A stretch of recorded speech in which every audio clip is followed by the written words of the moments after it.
အခုကျွန်မဒီဗီဒီယိုထဲမှာအားလုံးစိတ်ဝင်စား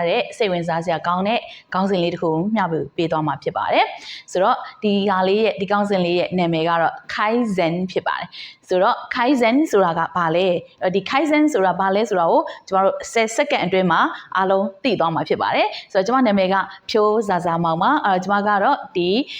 ဒီလုပ်ငန်းတွေစက်ရုံတွေ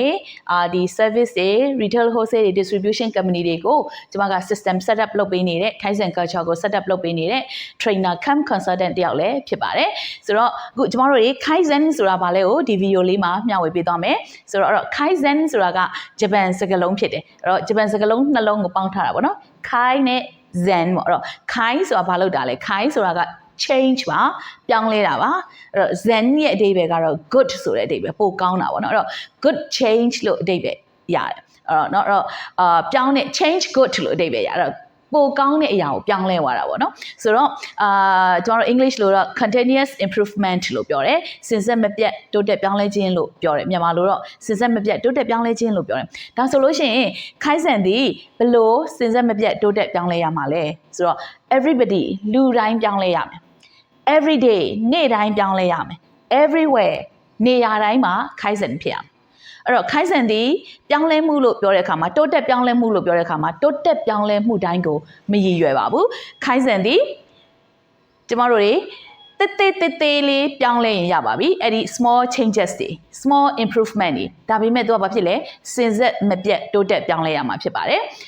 အဲ့တော့ the idea driven organization ဆိုတဲ့စာအုပ်ထဲမှာဗာပြောထားလဲဆိုလို့ရှိရင်နော်ဒီလုပ်ငန်းတစ်ခုရဲ့80%သောတိုးတက်ပြောင်းလဲမှုတွေဒီတဲ့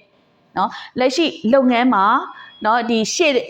လုပ်ငန်းရဲ့နော်ဒီ front line employees တွေလို့ပြောတဲ့နော်ဒီအောက်ခြေဝန်ထမ်းတွေစီကနေပြီးတော့သူတို့တွေစီကနော်သူတို့ရဲ့တိုးတက်ပြောင်းလဲမှုတွေကနေတဆင့်ရတယ်လို့ပြောတယ် amazing အဲ့တော့ကျမတို့တွေထင်ကြမယ်ပေါ့နော်ကျမတို့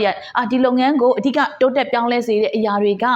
နော်နည်းပညာကြောင့်ကျမတို့သုံးတဲ့ software တွေကြောင့်ကျမတို့သုံးထားတဲ့ investment တွေကြောင့်လို့ထင်တယ်တကယ်တော့မဟုတ်ပါဘူးတကယ်တော့ပါလဲဆိုလို့ရှိရင်ကျမတို့လုပ်ငန်းမှာရှိနေတဲ့လူတိုင်းနော် everybody ရဲ့နော်တေးလေးပြောင်းလဲမှုတွေဘယ်လိုမျိုးလဲဆိုရင် everywhere နေရာတိုင်းမှာပြောင်းတယ် every single day နေတိုင်းတိုးတက်ပြောင်းလဲမှုတွေကနေတစ်ဆင့်ကျမတို့ဒီပြောင်းလဲတိုးတက်ပြောင်းလဲမှုအကြီးတွေကိုရလာတာဖြစ်ပါတယ်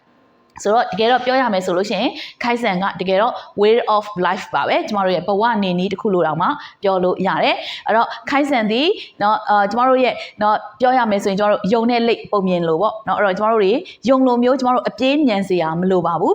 ကျမတို့တွေလိတ်လိုမျိုးဖြည်းချင်းတလှမ်းချင်းနဲ့တိုးတက်ပြောင်းလဲသွားမယ်အချိန်တန်ရင်ကျမတို့လိုချင်တဲ့ goal ကိုရမယ်အဲ့တော့ Kaizen ဒီကိုလည်း Kaizen ဖြစ်အောင်လုပ်လို့ရတယ်အဲ့တော့ဒီနေ့ဒီမနေ့ကထက်ပို့ပြီးတော့တိုးတက်ပြောင်းလဲလာရမယ်